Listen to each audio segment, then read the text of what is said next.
중국이 보복하면 2배로 갚겠다. 트럼프는 중국의 보복 관세에 더욱 강력한 보복 관세를 선언했습니다. 그러자 분위기가 바뀌었습니다. 75개국이 협상하자고 손을 내밀고 중국까지 대화 의사를 보였죠. 트럼프는 내 승리다. 중국의 항복 선언이다라고 받아들였습니다. 그리고는 전격 발표. 보복하지 않은 나라들에 한해 90일 동안 관세를 유예하겠다. 전쟁 대신 협상을 택한 트럼프식 전술적 유예. 트럼프의 발언 직접 들어보시죠. Any questions while we're here? Yeah. Just a few hours later, there was a pause put in on the tariffs. Can you walk us through your thinking about why you decided to put a 90-day pause? Well, I thought that people were jumping a little bit out of line. They were getting yippy, you know. They were getting a little bit yippy, a little bit afraid, unlike these champions, because we have a big job to do. No other president would have done what I did. No other president. I know the presidents. They wouldn't have done it. And it had to be done. What was happening to us on trade, not only with, you know, if you look at it, not only with China, but China was by far the biggest abuser in history, and others also, but somebody had to do it. They had to stop because it was not sustainable. Because last year China made $1 trillion off trade with the United States. That's not right. And now I've reversed it. It's for a short period of time, but we made $2 billion. We're making now $2 billion a day. And somebody had to do it. Roger actually said it. Charles Schwab was here a little while ago, one of the great financial people, and he said he's been waiting for 40 years for somebody to do what I did over the last month. And if you didn't do it, you wouldn't have a country. It wouldn't be sustainable. So I'm honored to have done it. And, you know, look, nothing's over yet, but we have a tremendous amount of spirit from other countries, including China. China wants to make a deal. They just don't know how quite to go about it. You know, it's one of those things they don't know how quite. They're proud people.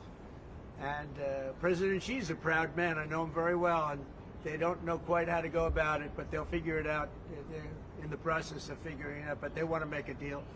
And we have many other countries, as you know, many more than 75. And they all want to come, and they want to come here, or they'll go to Commerce, or they'll go to Treasury. We have our great senators here and congressmen. They'll call John, they'll do somebody, they'll go through somebody, but they're all calling, how do we do this? They all want to make a deal. Somebody had to do what we did, and I did a 90-day pause for the people that didn't retaliate, because I told them if you retaliate, we're going to double it. And that's what I did with China, because they did retaliate. So we'll see how it all works out. I think it's going to work out amazing. I think that our country is going to be at the end of a year or shorter, but I think we're going to have something that nobody would have dreamt possible. A man like Roger Penske, I don't want to get him in trouble with China, so I won't, but he would know that you have to, someday you have to cut the bow and you have to do what you have to do, right, Roger?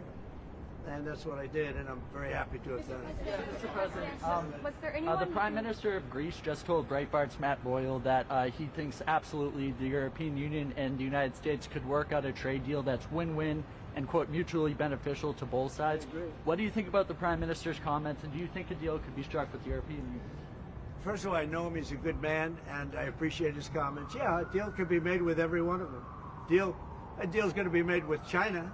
A deal's going to be made with every one of them. And there'll be fair deals. I just want fair. They will be fair deals for everybody.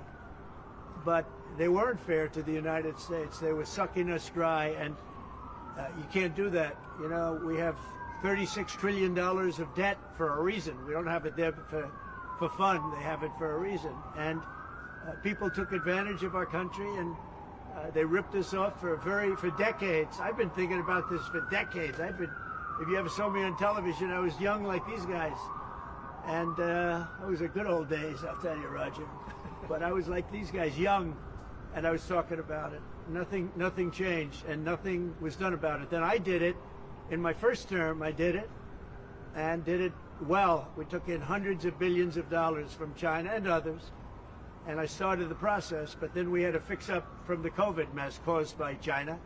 We had to fix up from that, and we did a good job of doing it. And when we handed back the reins after a rigged election, and when we handed back the reins, the stock market was higher than it was before COVID coming in. So, you know, we did a great job, but we didn't have time to do the big thing, which we're doing now.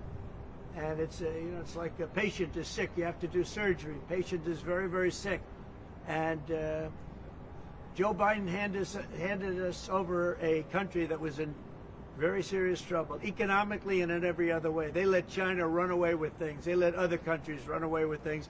And maybe worst of all, in a certain way, is what they did at the border. We had people pouring into our country by the millions. Many of them were murderers and drug lords and thieves and people from prisons from all over the world. And there were people from mental institutions, insane asylums.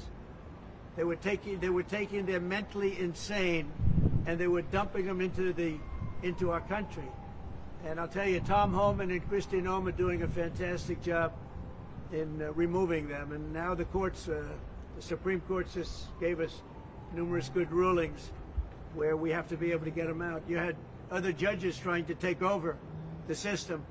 And think of it, they take over, they want these people coming back. Tren de Aragua from Venezuela, the Venezuela jails that cut off the fingers of a man in Colorado. They cut off his fingers because he called the police looking for help. They said, "Did you call the police?" He said, "Yes, I did." "Put your hand down," and they cut off the fingers. This is what they want to bring these people back now. And I want to thank the president of El Salvador for the job he's done, because that's the way it has to be done. And it's too bad. Yeah, please. Chuck Schumer and Nancy Pelosi, they've been talking about tariffs for decades. How come when these Democrat elites want tariffs, everything's hunky-dory, but when President Trump wants tariffs, all hell breaks loose? Do you see this double standard? I love this guy, whoever the hell that is.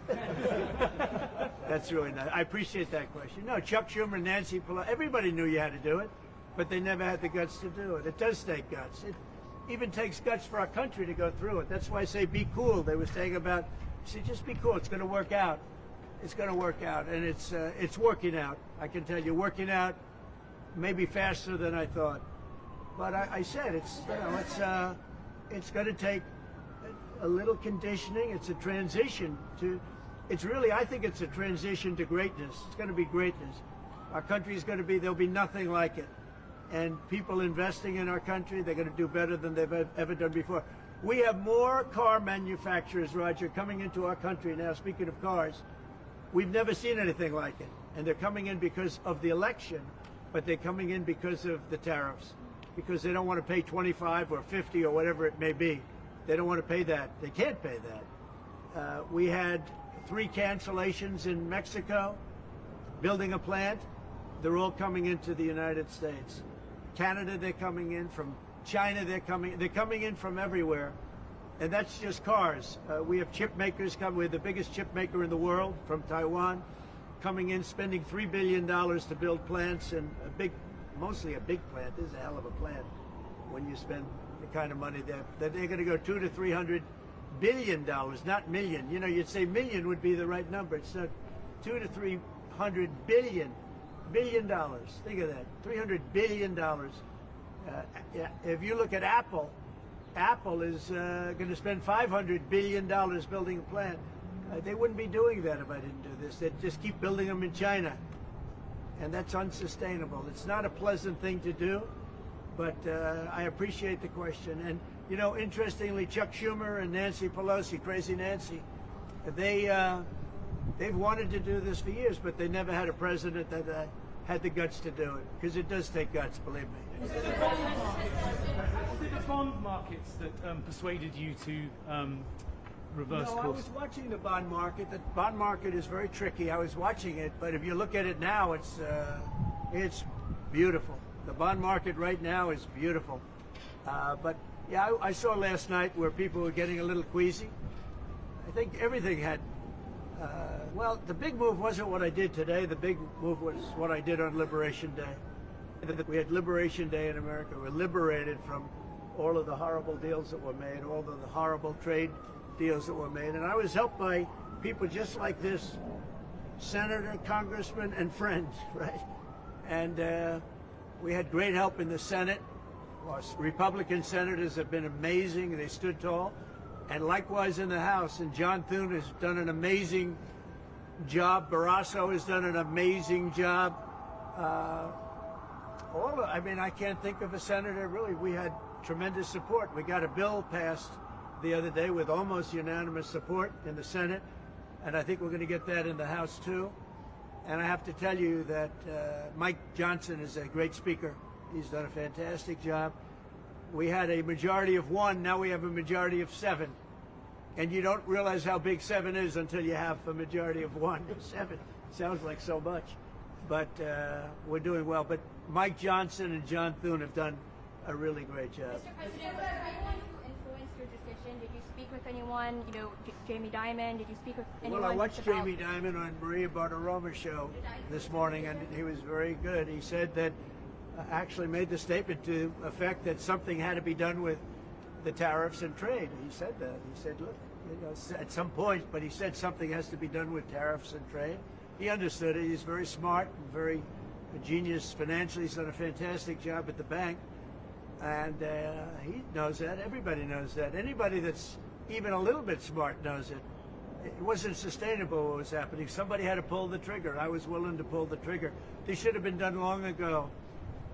Just like Biden should have stopped the border long ago. I mean, allowed 21 million people plus into our country, many of whom should never have been allowed out of prisons and jails. They came out of prisons and jails from all over the world.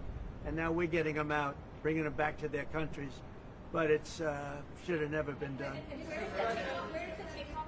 Yeah, go ahead, please. Sir, would you consider exempting some U.S. companies, maybe some larger companies who have been hit hard in the markets the last few days during this 90 days? As time goes by, we're going to take a look at it. There are some that have been hard. There are some that, by the nature of the company, get hit a little bit harder, and we'll take a look at that, yeah. How do you determine the next 90 days? Just instinctively, more than anything else. I mean, you almost can't take a pencil to paper. It's really more of an instinct, I think, than anything else. What's your credibility like?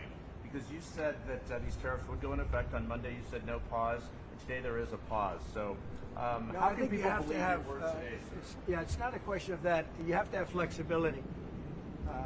I could say, here's a wall, and I'm going to go through that wall. I'm going to go through it no matter what. And keep going, and you can't go through the wall. Sometimes you have to be able to go under the wall, around the wall, or over the wall.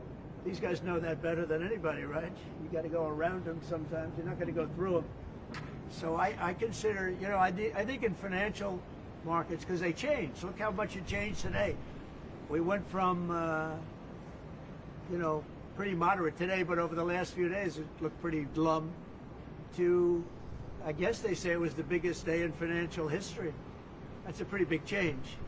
And I think the word would be flexible. You have to be flexible. Like he's asking the question about some companies. Some companies, through no fault of their own, they happen to be in an industry that is more affected by these things than others. You have to be able to show a little flexibility. And I'm able to do that. I'm going to say hello to these champions because they are great champions. I got to say hello.